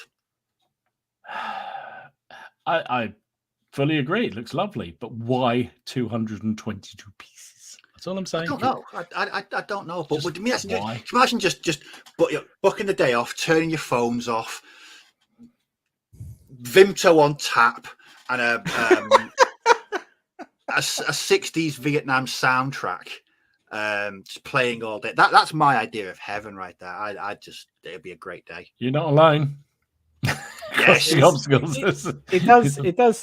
sound good. It does look good as well, to be fair. Like I said though, I was talking to I can't remember who I was talking to, but I'd pay money for that. I'd buy him the kit if he does that. Fantastic. I'm not doing that. There's another plus to resin 3D printing. No mold lines. I know, but this is, I don't know. It just, for me, it's, I love Rubicon models. They are nice, Steve. The Vietnam I will agree with you. I think that would just be, it's scale modeling. 222 pieces for me, scale modeling. It is. It's proper modeling, and if you are a proper modeler, then fantastic. Good on you. Check it out, Dom. Dom don't want none of that. Glendow has got faith in you, brother. 222 pieces sounds like a walk in the park for Dom. You'll have it done in an afternoon. When he says done in the afternoon, it means it's thrown in a bin. I'd be done. Exactly. It'd be. Yes. You do not know me if you think that's the case. Jeez, no chance. Absolutely no chance. Here's one from Leslie. Dom's here will be in the raffle next year. Yeah, Leslie, there's one important thing about that is I wouldn't even buy it because I know how I have occasionally bought the odd Rubicon kits, but generally they end up in the CrackCon raffle because I then go, nah. I am looking forward to that coming out, though. I probably won't get one at the first wave because I think a lot of them are pre-ordered because people have been waiting good since. Because the thing with Rubicon is they're dead good because they always put updates on the website where they're up to. They did an update on the decals that they were developing for it as well. Just level of details, fantastic. So I am looking forward to the real life Bismarck had less pieces than that. To be honest. So I am looking forward to picking one up. I have to make a bit better another start on my US Marines though. But no, that is going to be. Awesome. They said Q4, so it should be coming out very soon. Actually, so. Yes, I'm just so with, also. Waiting for the another Vietnam one. James waiting for the M113s to come out. Yes, iconic. Yes. Now that's an iconic vehicle, isn't it? Yeah. I did Huey's too, to be fair. Yeah. But, yeah. The other thing I saw was 0200. So these are sort of extra bits and bobs that you can buy. It's just launched. So as it shows here, you've got objective markers and you've got dead bodies and some extra dice. Which he's doing. If you haven't already bought the 0 to 100 sets, he's doing this added into one of the basic sets as well. So really? Yeah. So it looks quite cool actually. I do like the guy, the squaddy coming out, putting his jacket on. Yeah. It's a nice pose, touch, isn't it? He looks a bit tired. He does. Some of them look very tired at the top there. So that's that's up on the website. I think it's pre-order. Should be coming out fairly soon. See, $27.50 for that. Seems a lot actually, but there you go. I don't know. Battlefront have got a whole lot of new British 15 mils out. Very nice. Now I think you can buy all these in the individual sets, and I think there's also a sort of British combined one. So you've got what is that tank in the middle? What is that? A Comet? It's a Challenger. A Challenger. It's after the war, isn't it? So it's between. It was it sort of was very, very late war. Very late, one of these tanks that. Oh, okay. Probably only one or two ever actually saw any action, but yeah, I think it was. Okay. I think Steve was it. They put a big gun on some old chassis. I can't remember now. It's yeah. Because what's that one down the bottom? That's a Comet, isn't it? That's a Comet, yeah. That's a Comet, yeah. That is a Comet, yeah. I thought it was, yeah. Because then the thing after that was a Centurion, wasn't it? And they went to Centurion. Am I right? Probably. Yeah, they saw service mostly in Korea, didn't they? They did. Yeah. I do like the Jeeps though. Those Jeeps look look awesome, don't they? In fact, very, very nice. Nice stowage on them. Oh, I didn't. I thought I put. I'm sure you can 3D print them. Yeah, probably could. Yeah, they do look very good. Yeah. So yeah, they're available. I think they're on pre-order or they're very shortly out anyway. So some weird shit. This is new goblins. Oh, nice for Oathmark. It's North Star brought it out, and they did look good. To be fair, they do look really good. They do look nice. Class. They look like old school. They remind me of old school, like Raoul Partha goblins. Very much so, aren't they? Very much so. Well, we're on North Star. Wave 4 of Silver Bayonets has gone live. I think they may have actually started to send them out. So there's new British squads. There's a new French squad. Some ladies, so Graham would like that. Various other bits and bobs in there. So does. So does. He just like his so does. Is our Graham. Yeah. Over that. Also, for those interested, the Rapid Fire Reloaded rules, so that's the new version, are available as a PDF now on the Rapid Fire website. So good old set of rules, those. Big ups to Rick. Test them well. Yeah. Oh, yes. You can tell that story. Go on then. Yeah, so we're not button counters or river counters on our Facebook group, but Rich wins an award because he noticed that the polar bear on the chap's right arm is facing the wrong way.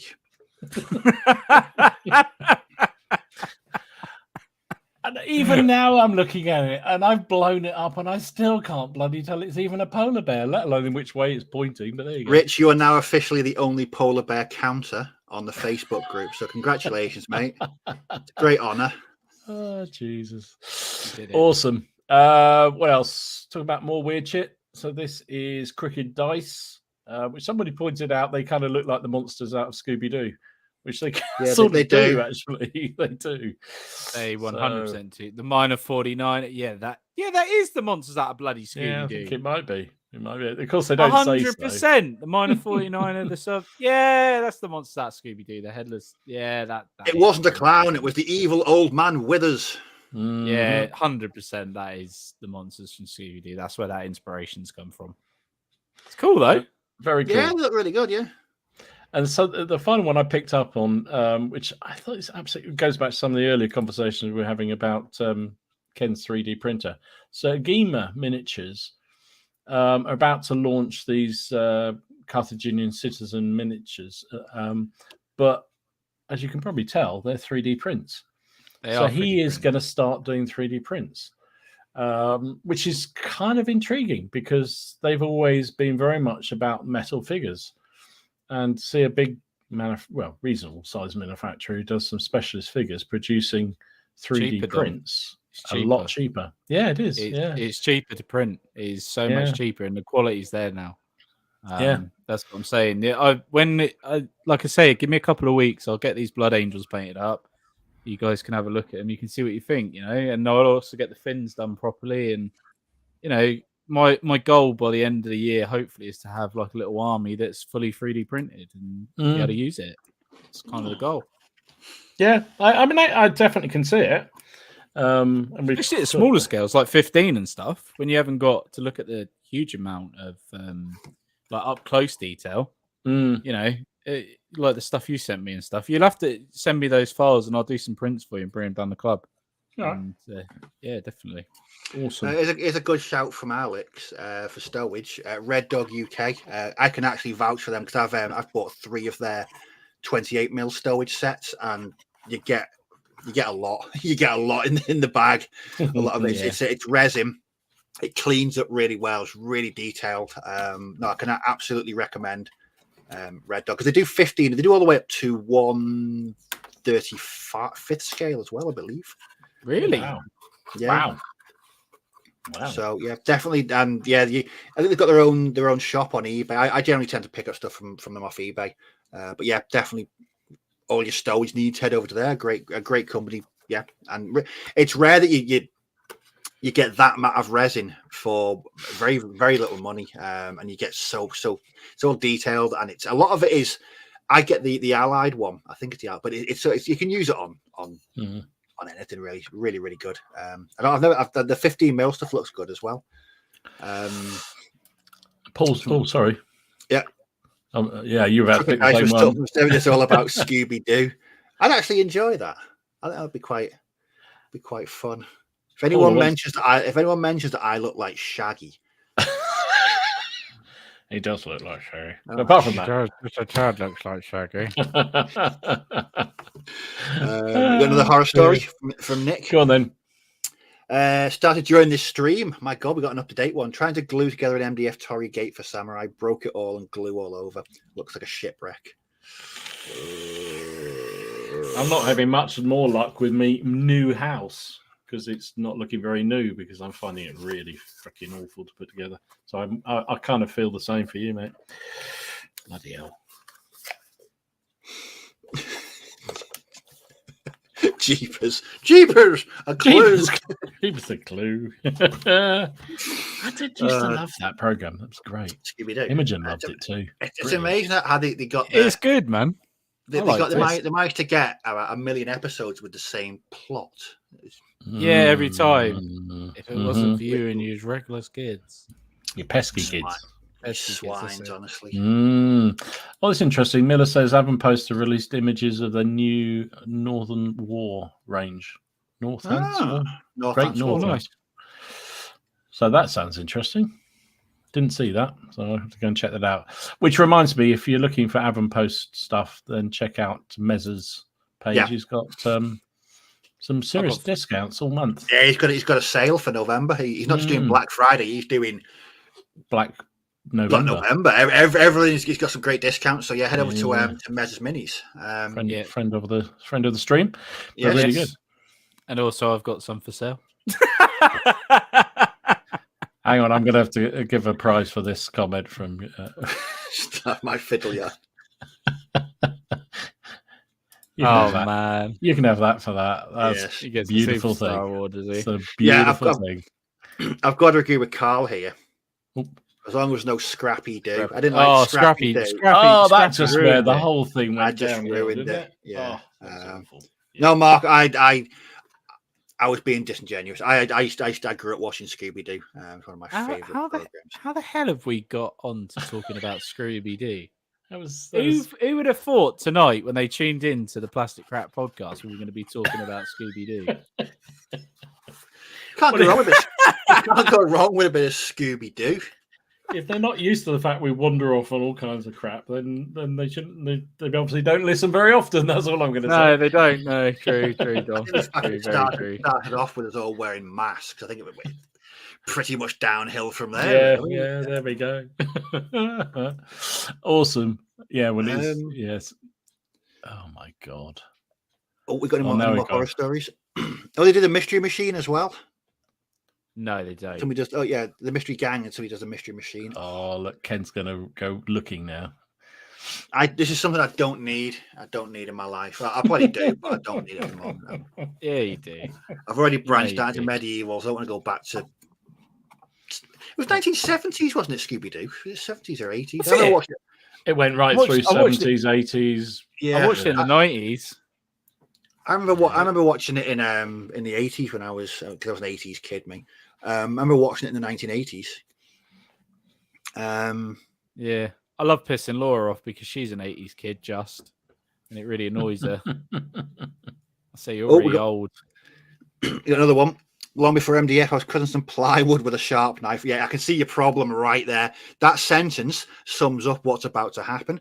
Sliced across my wrist, next to a vital vein. Ooh, shiver. Yeah. Plywood with a sharp knife. That's not the best thing to be doing, is it? Let's be honest. But don't we all? Well, I do it all the time. Is that kind of stupid thing you do? You know, if you were watching somebody else do it, you go, no, don't do that. Don't do that. Like you're scraping a sharp blade towards yourself or whatever it is. We all do it. I don't know what it is. Well, it was like last year when I was thinking of basing a tank on a piece of cork. So what I needed to do, I needed to cut the cork in half, and I knew what was going to happen. I knew. You know exactly what's going to happen every time. So still do it. I picked up I put a brand new blade in and thought, what could possibly go wrong? 30 seconds later, I had the first aid kit out because there was claret everywhere. I literally. It wasn't going through. I thought I just put a bit more force, so it went straight through into my thumb. Pain, blood, swearing. Oh yeah, I do that so much. My fingers and thumbs—they're just so scarred now. The thing is, though, have you got like gamers' calluses on your fingers now? Yeah. See, I've spent like 30 years messing around the hobby, 20 years playing guitar. My fingers are like steel now. Barely anything can get through. Barely anything can get through them. It's got to be a tempered blade that can harm my fingers. They're all calloused. The thing I find is when I've been putting together models and using the old super glue, like I am now, or any other glue, is for the next fortnight I can't get the bloody phone to allow me into my bank account because I've got it all over that. Do you know what I do, Dom? I just end up ripping it off. I just end up buying it off with my head in. Andy, I think everybody does this. Who else cuts minis with a scalpel against your own thumb? Oh yeah, absolutely. Oh Andy. yeah, it's fine to do that. Absolutely, yeah. Because of course that's a sensible thing to do, and we all do that. Oh yeah, and it's not like I've got an A0 cutting mat sitting right next to me. Oh, absolutely. I usually am holding it above the mat to catch the blood because that's the perfect thing to do. Because we're idiots. It's like when you put a fresh blade in, you think, what could possibly go wrong here? It's a fresh blade. And you know what's going to happen. You literally know what's going to happen. That'll be fine. And the worst thing is if your other half sort of advises you that, you sure you should be doing that? Aren't you going to hurt yourself? No, of course I'm not. I'm not an idiot. I know best. 5 seconds later. Any plasters, love? Veteran hobbyist here. I need not your advice. Don't worry, I've been doing this for years. I can cut myself beautifully in multiple languages. Yeah, it's That'd be a prat in about 3 seconds. Yeah. Now I'll tell you what. Playing the guitar in addition to hobby, and it does prepare your fingers. I've been playing. I've played bass now for over 20 years. No, not the 8. I've been playing bass for 19 years now, and that's where my calluses come from. It saved me many a time when I've accidentally stabbed myself with a scalpel. So yeah, take up bass and you'll be fine. What about the drinking? I mean, I know, Steve, you do it all the time, drinking some sort of paint water or I've material. I've got to admit, I don't do that. I think I've only ever done that once. I don't think I've ever done it more than once. The other week, I put an entire loaded brush full of black grey in my mouth. Oh, shit! I thought not good. No, I thought I'd put it in the water, and I hadn't. I was like, oh no, that's a bit more viscous than normal. I went like that. And like wiped it, and grey paint all over my face. It was bloody horrible. That is not good, Steve. I mean, last week Martin drinking his pint with flock in it. I know, but that's why he's dead now, isn't it? Let's be honest. That's why he's suffering. I mean, he's not ill; he's just dead from drinking flock. Yeah. And when you think about it, though, I mean, for anyone that does the licking your brush, imagine how much residual accumulated paint that we've ingested throughout the years. I wouldn't want to think, to be honest with you. It's very true. I've never actually done the drinking the water thing, but all the time sticking the paintbrush in your mouth when it's still got paint on it. Oh, all the time. And the number of times I get up from my table and go, next day get up and go to a meeting or something and find I've got paint all up my arm and dude, I've done that today. I've done it today. I went to go and meet the council for the first time. Going to a professional business meeting, and you look down at your hand and you're like, shit, there's a black paint mark right there, massive splodge of it. I'm like rubbing it into my trousers to like dry it off because it's acrylic. I'm like just trying to friction it off. Yeah, Ken, Ken, when you're meeting the council, don't sit in front of them and start rubbing yourself. They generally tend to call the police or things like that. Another thing as well. Have you ever been cutting things or snipping things off, and somebody goes, ping, it flies off? I just can't remember what it was, and the thing vanished. Have you seen? No, it was in my coffee. It has gone like pinball flying across. All right, that is actually made my day. Luckily I was down to that. Otherwise, I just gone like that. But I looked in because it was, and there was this head blobbing up and down in my coffee. that is actually good safety tip. Thank you. Chestnut ink tastes horrible. Do you know what also tastes awful? Vallejo Middlestone smells nice, tastes vile. Yeah. The army painter washes are not great either. They're really not nice. Oh yeah, Robin's absolutely right. I mean, we're lucky. I mean, he is obviously still using oils and enamels, but in the old days when you had to clean everything with white spirit, you did not want to be licking your brush. You did not. No. And you didn't want to be licking your paintbrush with the enamels on it. I can assure you that was not nice either. Jeez. I did that years ago, and I remember we've talked about this before. I remember Magic Wash, where you mix clear floor polish with paint. With water, you mix clear floor polish with water. No, you didn't. Yeah, you did. Taste of apples. Taste of apples. It was quite disconcerting how nice it tasted like a nice liqueur. If my name was Shane McGowan, it'd been a nice. Every time I hear that story, versions of that story, I think about a complete aside here. I think about one of my formative years of New Year's parties, ending up in A&E, taking one of my mates who decided to drink pagan man aftershave that somebody had given him. He'd run out of alcohol, and he decided to drink that because he saw that it said how much alcohol was in. That wasn't good. That was Did it involve stomach pumping? Oh yeah, it did. The whole God, yeah. No. Taking him to hospital. It could have been worse. It could have been Carling. That's true. It could have been soapy Carling. I mean, the good thing about drinking perfume or what have you, at least your breath tastes nice stuff. They pumped it all out. I mean, you know. Whereas Carling, you fucked whatever happens, don't you? There you go. Even start with that. Of Benjamin rubbing your eyes, not realizing you had uncured super glue in your fingers. I can imagine that. Would be quite, I've touched my lip. I've touched my lip before doing that with my finger. Like I've had an itch, and that's horrible, man. A couple of years back, I did the same thing. It wasn't gaming, but I'd been chopping up Scotch bonnet chili to put in a chili. About an hour later, I was done. Sat playing my Xbox, rubbed my eye. My eye closed by itself and didn't open for 25 minutes. Shit, Steve. It was like, do you know when you've done something and you think, I should have done that? And it went, it just closed. It was like, no, you idiot. What have you done that to us for? And it would not open. I had to sit there with like a damp piece of kitchen roll on my eye. And when it opened, oh my God, it was horrific. I honestly thought it was going to be a hospital job. It was that painful. Yeah. When I fleet, I'll never forget that time. That gets that comment as well. That's brilliant. Well done, John. Well done, mate. I know what you mean by eye stuff. I flicked do you know the nail heads, like when you're hammering into the wood? One of those pinhead come off and flicked into my eye. And it obviously went down a couple of layers. Luckily, it didn't go too far. But my God, was that sore for like 2 or 3 weeks? It was absolutely horrendously painful for 2 weeks. The most never awful forget thing. that. Tried chopping chili. They're going for a pee. Been there, done that. Got the t-shirt. Mm-hmm. Yeah, I had these dried chili seeds from Malawi. And you're only supposed to put like 1 or 2 in a chili because it's so hot. I was like, I'll put 10 in. And then went to the bathroom.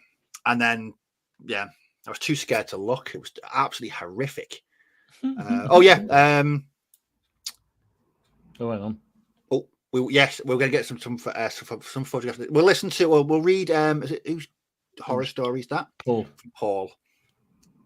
Carthaginian army, 5 units wide, 3 lines deep, 6 elephants in front. Indian army, 4 elephants. His elephants charged. I failed fear test.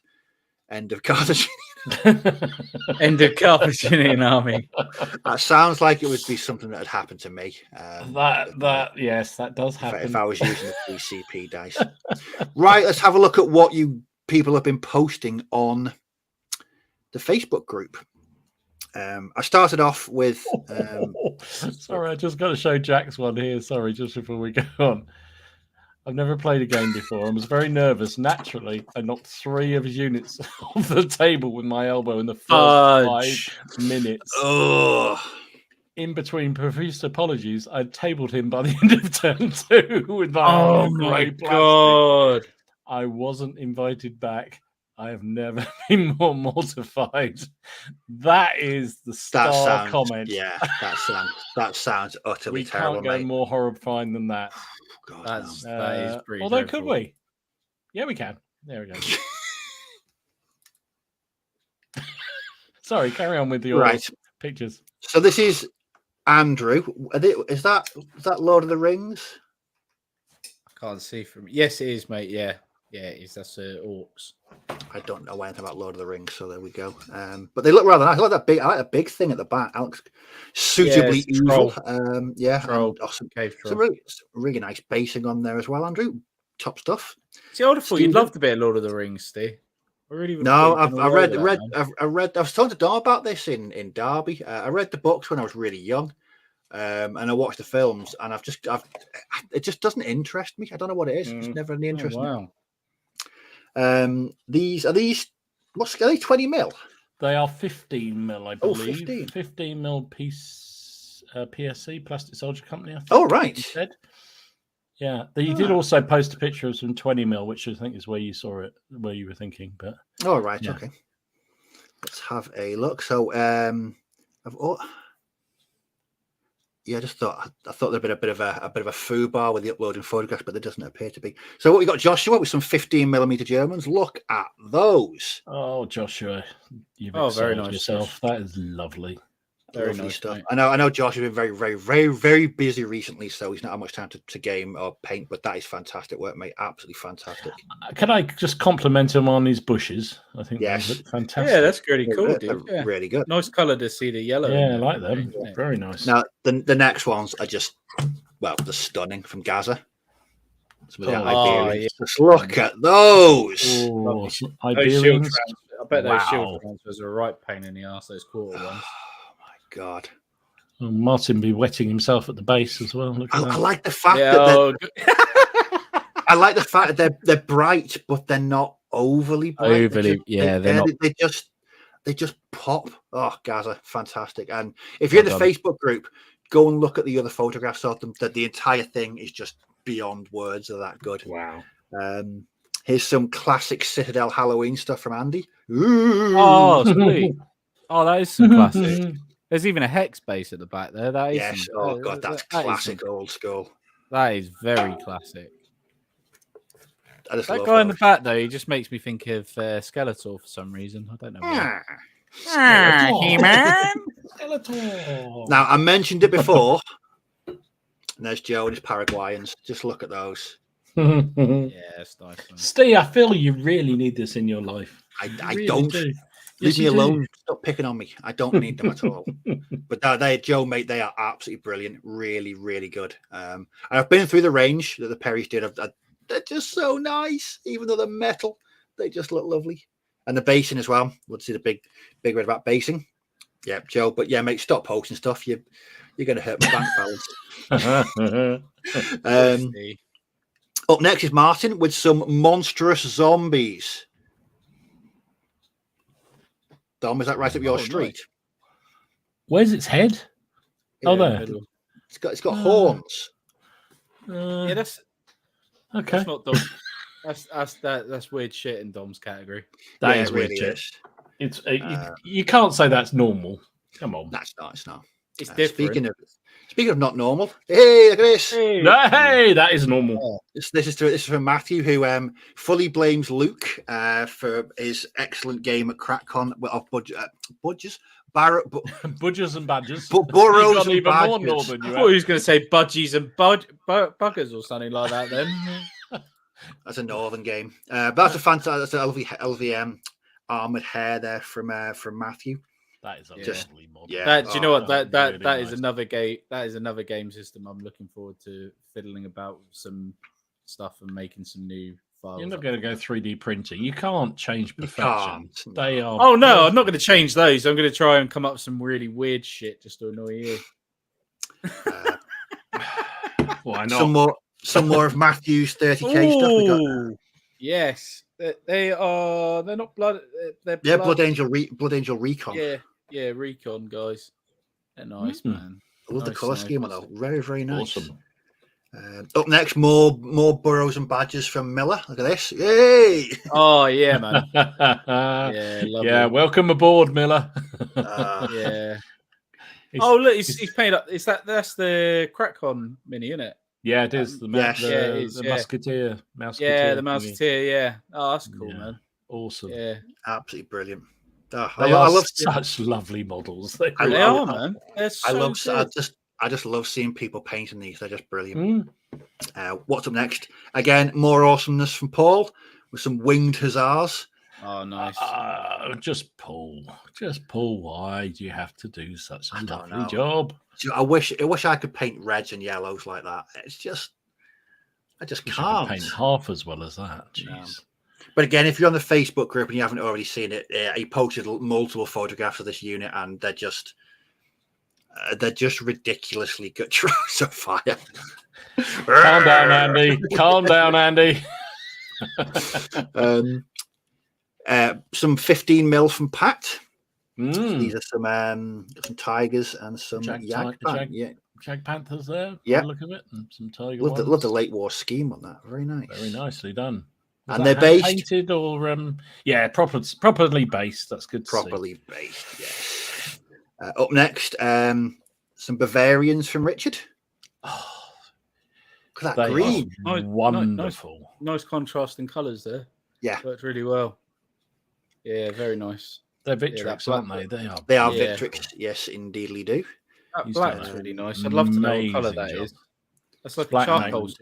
No, it's like a charcoal colour, isn't it? I don't know. It looks like it's a really nice shade. To be fair, I like that. I like what he's done with that. To be fair, the one of the new, I'm sure he doesn't use contrast, but one of the new contrast blacks has that sort of paler black look. If that makes sense. Yeah, I can't think what it's called now, but it's the new one. Yeah, no, it does look nice. I do like the look of that. Up next, more Bavarians from Robin. Oh, nice, Robin. Oh, Robin.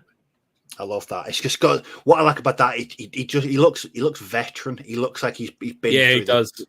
He's been through the mill a bit. He looks a bit. Yeah. I don't know what it is about though. I don't know what it is about the Bavarian figures from Victrix, but I haven't seen anybody paint them up badly. They just everybody who does them seems to do an amazing job of them. They're just they're brilliant figures, but also some fantastic paint jobs. And last but not least, a pure work of art. This one. I mean, how can you go wrong with that? I mean, that is perfection. It's absolutely. You can't improve. Oh dear. Oh my god, that's the best quid you get that picture from anyway. Where'd you get it from? I don't know. Streams. Oh, I just took it off one of your streams. Oh, cheers.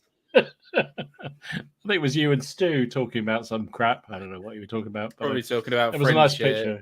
Yeah, friend. Yeah, friend. That's when you used to do Epic. You know those days. Oh, got it right there. It's lovely. Yeah. Yeah, but yeah, again, more fantastic work. Again, it's called Grey. No, it's not, Carl. It's like Black Legion or something silly. Oh my word! It is. But yeah, so if you're not a member of the, have we hit 800 yet? Ooh, we're close. We are very close. Somebody was trying to come up with a plan of what we should say when we get. We are 799. Oh my god! Oh my word! We're one away from 800. Who wants to be the 800th member? Just hit the link down below and join the Facebook page. Answer 3 dead simple questions, please. Dead simple questions. Just to try and stop us getting too many spammers in there. And yeah, post your stuff, please. There we go. So the black's just scale color, pure black, gradually highlighted with grey. I mixed out with a very limited group of colours. Look, Richard, absolutely fantastic. Awesome stuff. Really nice. Really good stuff. But yeah, so if you haven't joined the Facebook group already, do so. Why not? Why not? Post up what you're painting. It's just. I keep saying it's one of the most inspirational. I belong to a few Facebook groups, but the PCP is the one I go to like first. That's where it's always my first go to to see what people are working. It's always in. Do you know what? It's always in my thread because everyone's always posting on it. Yeah, it's that's one good thing about it is it's not just a few people posting. Everybody's posting what they're working on, and there's everything in there from weird stuff to classic, historicals. There's just everything in there. So yeah, womble along, join, answer the 3 questions, and yeah. Like that. Join the Facebook group. Yeah, womble. Womble's a good word. We like womble. Is I can honestly say we've been regaled with some absolutely awful horror stories tonight. It's been a lot of blood spilt. Scalpels, chilies, breaking scenery, breaking figures, eating paint, swallowing clear floor polish. We've covered every single subject of Wargaming horror stories. So thank you for everyone that showed up and spent your Monday night with us. Next week, we don't know. It should be me next week. So probably Martin next week. It's probably going to be Martin. We'll put Martin back in next week. But we've got we'll post up the schedule in the Facebook group because it's the start of a new month. Yeah. Get well soon, Martin. If you get well soon, Martin. Yes. Don't drink any more beer with flock in it. I don't think that's a good thing. I'm I'm all for alternative sort of remedies, but I think I'd draw the line at eating static grass. He took that a bit far, didn't he? He did. He did. What can you do? It's dedication to the cause. Big thank you to everyone that's watching this on the catch up. If it actually shows up on my channel, I think you might have to do a bit of housekeeping because I think we're low on memory. Apparently, I didn't really read the. I think that's the StreamYard one. I don't think. It's StreamYard. You should be fine. Oh right, that's fine then. Yeah. So again, everyone that's thanks to everyone that's watching the catch up, everyone that showed up, and like I say, regaled us with your. With your gaming horror stories. Oh God. Right. We'll see you all next week. Keep a lookout on the Facebook group for the schedule. But it will be it should be on Martin, so keep a lookout. But again, thanks everybody, and we'll see you next week. Bye-bye.